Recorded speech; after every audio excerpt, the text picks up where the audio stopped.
Hi hello welcome back to Yuvika cooking channel. ಇನ್ನು ಯಾರಾದರೂ ನನ್ನ ಚಾನಲ್ನ ಸಬ್ಸ್ಕ್ರೈಬ್ ಮಾಡಿಲ್ಲ ಅಂದರೆ ಪ್ಲೀಸ್ ಸಬ್ಸ್ಕ್ರೈಬ್ ಮಾಡಿ ಅಂತ ಕೇಳ್ಕೊತಾ ಇದ್ದೀನಿ. ಇವತ್ತು ಈರುಳ್ಳಿ ಹೂ ಪಲ್ಯ ಮತ್ತು ದೋಸೆ ಮಾಡಿ ತೋರಿಸ್ತಾ ಇದ್ದೀನಿ. ಹೆಲ್ತಿಯಾಗಿ ಹೆಸರು ಕಾಳನ್ನ ಯೂಸ್ ಮಾಡಿ ದೋಸೆನ ಮಾಡಿ ತೋರಿಸ್ತಾ ಇದ್ದೀನಿ. ಬನ್ನಿ ನೋಡ್ಕೊಂಬರೋಣ ಹೇಗೆ ಮಾಡೋದು ಅಂತ. ಒಂದು ಪಾತ್ರೆಗೆ 2 ಗ್ಲಾಸಷ್ಟು ರೇಷನ್ ಅಕ್ಕಿನ ಹಾಕ್ಕೊತಾ ಇದ್ದೀನಿ.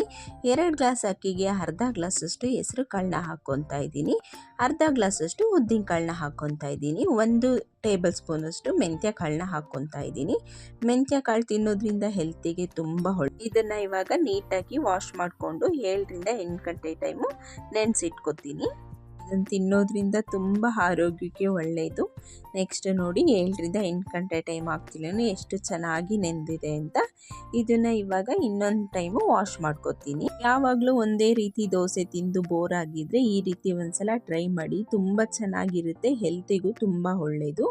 ನೆಕ್ಸ್ಟ್ ನಾನು 1 ಹಿಡಿಯುವಷ್ಟು ಅನ್ನನ ಹಾಕ್ಕೊತಾ ಇದ್ದೀನಿ. ಅನ್ನ ಹಾಕ್ಕೊಳ್ಳೋದ್ರಿಂದ ದೋಸೆ ಸಾಫ್ಟ್ ಬರುತ್ತೆ. ನೀವು ಅನ್ನ ಬದಲು ಅವಲಕ್ಕಿ ಸಹ ಹಾಕ್ಕೋಬೋದು. ಅನ್ನನ ಹಾಕ್ಕೊಂಡು ನೀಟಾಗಿ ಮಿಕ್ಸ್ ಮಾಡ್ಕೋತಾ ಇದ್ದೀನಿ. ನೆಕ್ಸ್ಟ್ ಒಂದು ಮಿಕ್ಸಿ ಜಾರ್ನ ತೊಗೊಂಡು ಅದಕ್ಕೆ ಸ್ವಲ್ಪನೇ ಹಾಕ್ಕೊಂಡು ತುಂಬ ನುಣ್ಣಗೆ ರುಬ್ಕೋತೀನಿ. ರುಬ್ಬುವಾಗ ತುಂಬ ನುಣ್ಣಗೆ ರುಬ್ಕೊಳ್ಳಿ, ಆವಾಗಲೇ ದೋಸೆ ಚೆನ್ನಾಗಿ ಬರೋದು.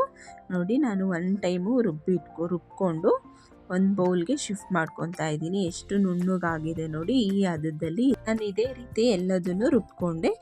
ರುಬ್ಬಿದಾದ್ಮೇಲೆ ನೀಟಾಗಿ ಮಿಕ್ಸ್ ಮಾಡ್ಕೊಬೇಕು. ಒಂದ್ಸಲ ಎಲ್ಲದನ್ನು ಮಿಕ್ಸ್ ಆಗೋ ಥರ ಹೀಗೆ ಮಾಡೋದ್ರಿಂದ ದೋಸೆ ಹಿಟ್ಟು ಚೆನ್ನಾಗಿ ಹುಬ್ಬುತ್ತೆ. ಮಿಕ್ಸ್ ಮಾಡಿಕೊಂಡು ಇವಾಗ ಓವರ್ ನೈಟು ನೆನೆಸಿಟ್ಟು ನೆಕ್ಸ್ಟ್ ಡೇ ಈರುಳ್ಳಿ ಹೂವದಿಂದ ಪಲ್ಯ ಮಾಡ್ತಾ ಇದ್ದೀನಿ. ಇದು ರೇರು ಸಿಗೋದು, ಸಿಕ್ಕಿದಾಗ ಇದನ್ನು ಯೂಸ್ ಮಾಡ್ಕೊಳ್ಳಿ, ತುಂಬ ಟೇಸ್ಟಿಯಾಗಿ ಬರುತ್ತೆ ಪಲ್ಯ. ನೀವು ಇದನ್ನು ಯೂಸ್ ಮಾಡ್ತೀರಾ ಅಂತ ಹಾಗೆ ಒಂದು ಕಮೆಂಟ್ ಮಾಡಿ. ಆ ಈರುಳ್ಳಿ ಹೂವನ್ನು ಚಿಕ್ಕದಾಗಿ ಕಟ್ ಮಾಡ್ಕೊಂಡು ಈ ಪಲ್ಯ ದೋಸೆ ಚಪಾತಿಗಂತೂ ತುಂಬ ಚೆನ್ನಾಗಿ ಬರುತ್ತೆ. ನೋಡಿ ಕಟ್ ಮಾಡುವಾಗ ಈ ಥರ ಲಾಸ್ಟಲ್ಲಿ ಹೂವು ಸಿಗುತ್ತಲ್ಲ ಅದನ್ನು ಹಾಕ್ಕೋಬೇಡಿ, ಅದನ್ನು ಹಾಕ್ಕೊಂಡ್ರೆ ಕಹಿ ಬರುತ್ತೆ. ಈರುಳ್ಳಿ ಹೂವು ತೊಗೊಬೇಕಾದ್ರೆ ಹೀಗೆ ಮುರಿದ ತಕ್ಷಣ ಮುರಿಬೇಕು, ಆ ಥರ ತೊಗೊಳ್ಳಿ. ಈ ಥರ ಇದ್ದರೆ ಬಲ್ತಿದೆ ಅಂತ. ಬಲ್ತಿರೋ ಹೂವದಲ್ಲಿ ಪಲ್ಯ ಚೆನ್ನಾಗಿ ಬರಲ್ಲ. ನಾನು ಈ ಸೈಜಲ್ಲಿ ಎಲ್ಲದನ್ನು ಕಟ್ ಮಾಡಿ ತೊಗೊಂಡಿದ್ದೀನಿ. ಇದನ್ನು ಇವಾಗ ನೀಟಾಗಿ ವಾಶ್ ಮಾಡ್ಕೊಳ್ಳೋಣ, ಯಾಕಂದರೆ ಇದಕ್ಕೆ ಮೆಡಿಸನ್ ಎಲ್ಲ ಹಾಕಿರ್ತಾರಲ್ವ, ಸೊ ಹಾಗಾಗಿ ಇದನ್ನು ವಾಶ್ ಮಾಡ್ಕೊಳ್ಳಿಕ್ಕೆ 1 ಟೇಬಲ್ ಸ್ಪೂನಷ್ಟು ಸಾಲ್ಟ್ನ ಹಾಕ್ಕೊಂಡು ಸ್ವಲ್ಪ ಅರಿಶಿನ ಪುಡಿ ಹಾಕ್ಕೊಂಡಿದ್ದೀನಿ. ನೀಟಾಗಿ ವಾಶ್ ಮಾಡ್ಕೊಬೇಕು. ಇದಕ್ಕೆ ಕೆಮಿಕಲ್ ಎಲ್ಲ ಆಗಿರುತ್ತಲ್ವ, ಸೊ ಹಾಗಾಗಿ ನೀಟಾಗಿ ಒಂದ್ಸಲ ವಾಶ್ ಮಾಡ್ಕೊಳ್ಳಿ. ನಾನು ವಾಶ್ ಮಾಡಿಕೊಂಡು ಎಲ್ಲದನ್ನು ಎತ್ತಿಟ್ಕೋತಾ ಇದ್ದೀನಿ. ಪಲ್ಯ ಮಾಡಲಿಕ್ಕೆ 3 ಈರುಳ್ಳಿನ ಚಿಕ್ಕದಾಗಿ ಕಟ್ ಮಾಡಿ ತೊಗೊಂಡಿದ್ದೀನಿ. ನೆಕ್ಸ್ಟ್ ಒಂದು ಬಾಣಲಿನ ಇಟ್ಟು ಬಾಣಲಿ ಬಿಸಿ ಆದಮೇಲೆ ಅದಕ್ಕೆ 3ರಿಂದ 4 ಟೇಬಲ್ ಸ್ಪೂನಷ್ಟು ಆಯಿಲ್ನ ಹಾಕ್ಕೊತಾ ಇದ್ದೀನಿ. 1 ಟೇಬಲ್ ಸ್ಪೂನಷ್ಟು ಸಾಸಿವೆನ ಹಾಕ್ಕೊಂಡು ಅದಕ್ಕೆ ಕಟ್ ಮಾಡ್ಕೊಂಡಿರೋ ಆನಿಯನ್ನ ಹಾಕ್ಕೊಂಡು ಚೆನ್ನಾಗಿ ಫ್ರೈ ಮಾಡ್ಕೋಬೇಕು. ಪಲ್ಯ ತುಂಬ ಈಸಿಯಾಗಿ ಸಿಂಪಲ್ಲಾಗಿ ಮಾಡ್ಕೋಬೋದು. ಆನಿಯನ್ ಎಲ್ಲ ಫ್ರೈ ಆದಮೇಲೆ ನಾವೇನು ಕಟ್ ಮಾಡಿ ಇಟ್ಕೊಂಡಿರ್ತೀವಲ್ವ ಈರುಳ್ಳಿ ಹೂವನ್ನು ಅದಕ್ಕೆ ಹಾಕ್ಕೊತಾ ಇದ್ದೀನಿ. ನೀಟಾಗಿ ಫ್ರೈ ಮಾಡ್ಕೋಬೇಕು. ಇದು ಆಯಿಲಲ್ಲೇ ಫ್ರೈ ಆಗಬೇಕು. ಮೀಡಿಯಮ್ ಫ್ಲೇಮಲ್ಲಿ 2ರಿಂದ 3 ನಿಮಿಷ ಫ್ರೈ ಮಾಡಿಕೊಂಡ್ರೆ ಬೇಗ ಬೆಂದೋಗ್ಬಿಡುತ್ತೆ. ಇದು ಜಾಸ್ತಿ ಟೈಮ್ ಏನು ತೊಗೊಳ್ಳೋದಿಲ್ಲ. ಇದಕ್ಕೆ ನೀರನ್ನ ಅಂತೂ ಸೇರಿಸ್ಕೊಳ್ಳೇಬಾರ್ದು, ಯಾಕಂದರೆ ಈರುಳ್ಳಿ ಹೂವದಲ್ಲಿ ಸ್ವಲ್ಪ ನೀರು ಬಿಟ್ಕೊಳ್ಳುತ್ತೆ. ಅದೇ ನೀರು ಸಾಕಾಗುತ್ತೆ ಇದಕ್ಕೆ ಬೇಯಲಿಕ್ಕೆ. ಇದು ಆಯಿಲಲ್ಲೇ ಫ್ರೈ ಮಾಡಿದ್ರೆ ತುಂಬ ಟೇಸ್ಟಿಯಾಗಿ ಬರೋದು. 50% ಅಷ್ಟು ಫ್ರೈ ಆಗಿದೆ. ಇದಕ್ಕಿವಾಗ ಮಸಾಲ ಸೇರಿಸ್ಕೊಳ್ಳೋಣ. 1 ಟೇಬಲ್ ಸ್ಪೂನಷ್ಟು ಖಾರದ ಪುಡಿ, 1/4 ಟೇಬಲ್ ಸ್ಪೂನಷ್ಟು ಅರಿಶಿನ ಪುಡಿ, 1 ಟೇಬಲ್ ಸ್ಪೂನಷ್ಟು ಗರಂ ಮಸಾಲ ಹಾಕ್ಕೊಂಡಿದ್ದೀನಿ. ನಿಮಗೇನಾದರೂ ಖಾರ ಜಾಸ್ತಿ ಬೇಕಂದರೆ ನೋಡ್ಕೊಂಡು ಹಾಕ್ಕೊಳ್ಳಿ. ಚೆನ್ನಾಗಿ ಫ್ರೈ ಮಾಡಿಕೊಂಡು ಹಸಿ ವಾಸನೆ ಹೋಗೋ ತನಕ ಲಿಡ್ನ ಕ್ಲೋಸ್ ಮಾಡಿ 1 ನಿಮಿಷ ಬೇಯಿಸ್ಕೊಳ್ಳೋಣ. ಇವಾಗ ಇದು ಚೆನ್ನಾಗಿ ಫ್ರೈ ಆಗಿದೆ. ನೀಟಾಗಿ ಒಂದ್ಸಲ ಮಿಕ್ಸ್ ಮಾಡಿಕೊಂಡು ಇದಕ್ಕೆ ನಾನು 1 ಹೋಳಷ್ಟು ತೆಂಗಿನಕಾಯಿ ತುರಿನ ಸೇರಿಸ್ಕೊತಾ ಇದ್ದೀನಿ. ಇದಕ್ಕೆ ತುಂಬ ಇಂಪಾರ್ಟೆಂಟು ತೆಂಗಿನಕಾಯಿ ತುರಿ ಸೇರಿಸ್ಕೊಳ್ಳೋದ್ರಿಂದ ಟೇಸ್ಟು ಚೆನ್ನಾಗಿ ಬರುತ್ತೆ. ತೆಂಗಿನಕಾಯಿ ತುರಿ ಸೇರಿಸ್ಕೊಂಡು ಚೆನ್ನಾಗಿ ಫ್ರೈ ಮಾಡ್ಕೊತಾ ಇದ್ದೀನಿ.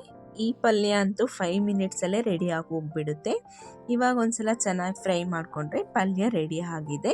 ನೆಕ್ಸ್ಟು ದೋಸೆ ಮಾಡ್ಕೊಳ್ಳೋಣ. ದೋಸೆ ಹಿಟ್ಟು ನೋಡಿ ಎಷ್ಟು ಚೆನ್ನಾಗಿ ಹುಬ್ಬಿದೆ ಅಂತ. ಹಿಟ್ಟು ಈ ರೀತಿ ಹುಬ್ಬಿದ್ರೆ ದೋಸೆ ತುಂಬ ಕ್ರಿಸ್ಪಿಯಾಗಿ ಚೆನ್ನಾಗಿ ಬರುತ್ತೆ.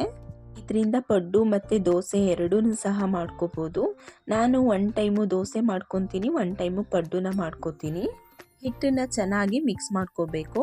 ಮಿಕ್ಸ್ ಮಾಡಿಕೊಂಡು ನಮಗೆ ರುಚಿಗೆ ಎಷ್ಟು ಬೇಕೋ ಅಷ್ಟು ಸಾಲ್ಟ್ನ ಹಾಕ್ಕೊಂಡು ಒಂದು 5 ಮಿನಿಟ್ಸು ಸೈಡಲ್ಲಿ ಎತ್ತಿಟ್ಕೋತಾ ಇದ್ದೀನಿ.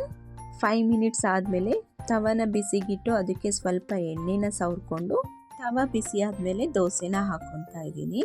ನೋಡಿ ಎಷ್ಟು ಚೆನ್ನಾಗಿ ಬರ್ತಿದೆ ಅಂತ ದೋಸೆ. ತುಂಬ ಸಾಫ್ಟಾಗಿ ಬರುತ್ತೆ. ಈ ರೀತಿ ಮಾಡೋದ್ರಿಂದ ದೋಸೆ ತುಂಬ ಹೆಲ್ತಿಗೆ ಒಳ್ಳೆಯದು ಮತ್ತು ಡಯಟ್ ಮಾಡೋರಿಗೂ ಸಹ ತುಂಬ ಒಳ್ಳೆಯದು. ದೋಸೆನ ಹಾಕ್ಕೊಂಡು ಅದ್ರ ಮೇಲೆ ಸ್ವಲ್ಪ ಆಯಿಲ್ನ ಹಾಕ್ಕೊತಾ ಇದ್ದೀನಿ. ನೀವು ಆಯಿಲ್ ಬದಲು ತುಪ್ಪನಾದರೂ ಸಹ ಯೂಸ್ ಮಾಡ್ಕೋಬೋದು. ಇವಾಗ ಇಲ್ಲಿ ಒಂದು ಸೈಡು ದೋಸೆ ಚೆನ್ನಾಗಿ ಬೆಂದಿದೆ ನೋಡಿ. ಎಷ್ಟು ಚೆನ್ನಾಗಿ ಬರ್ತಿದೆ ನೋಡಿ ದೋಸೆ, ಎಲ್ಲೂ ಸಹ ಅಂಟ್ಕೊತಾ ಇಲ್ಲ.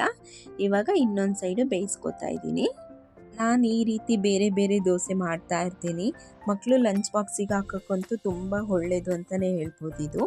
ಇವಾಗಿನ ಮಕ್ಕಳಂತೂ ಕಾಳುಗಳಂತೂ ತಿನ್ನೋದೇ ಇಲ್ಲ.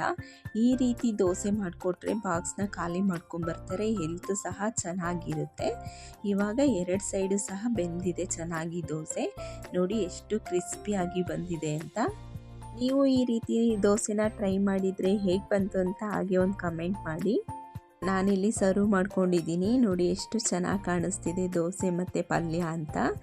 ಚೆನ್ನಾಗಿ ಕಾಣಿಸೋದೆಲ್ಲ, ಟೇಸ್ಟು ಅಷ್ಟೇ ಚೆನ್ನಾಗಿ ಬಂದಿತ್ತು. ಚಪಾತಿ ಜೊತೆಗೂ ಸಹ ತುಂಬ ಚೆನ್ನಾಗಿರುತ್ತೆ. ನೋಡಿ ತಿಂತಾ ಇದ್ದೀನಿ. ಟೇಸ್ಟ್ ಅಂತೂ ಸೂಪರಾಗಿತ್ತು ಅಂತಲೇ ಹೇಳ್ಬೋದು. ನೀವಂತೂ ಇದು ಮರೆಯದಲ್ಲೇ ಒಂದು ಸಲ ಈರುಳ್ಳಿ ಹೂವು ಎಲ್ಲಾದರೂ ಸಿಕ್ಕಿದ್ರೆ ಟ್ರೈ ಮಾಡಿ. ವಿಡಿಯೋ ಇಷ್ಟ ಆಗಿದ್ರೆ ಪ್ಲೀಸ್ ನನ್ನ ಚಾನಲ್ಗೆ ಹೀಗೆ ಸಪೋರ್ಟ್ ಮಾಡಿ, ಸಬ್ಸ್ಕ್ರೈಬ್ ಮಾಡಿ ಅಂತ ಹೇಳ್ತಾ ವಿಡಿಯೋನ ಎಂಡ್ ಮಾಡ್ತಾ ಇದ್ದೀನಿ. Thank you for watching. Bye.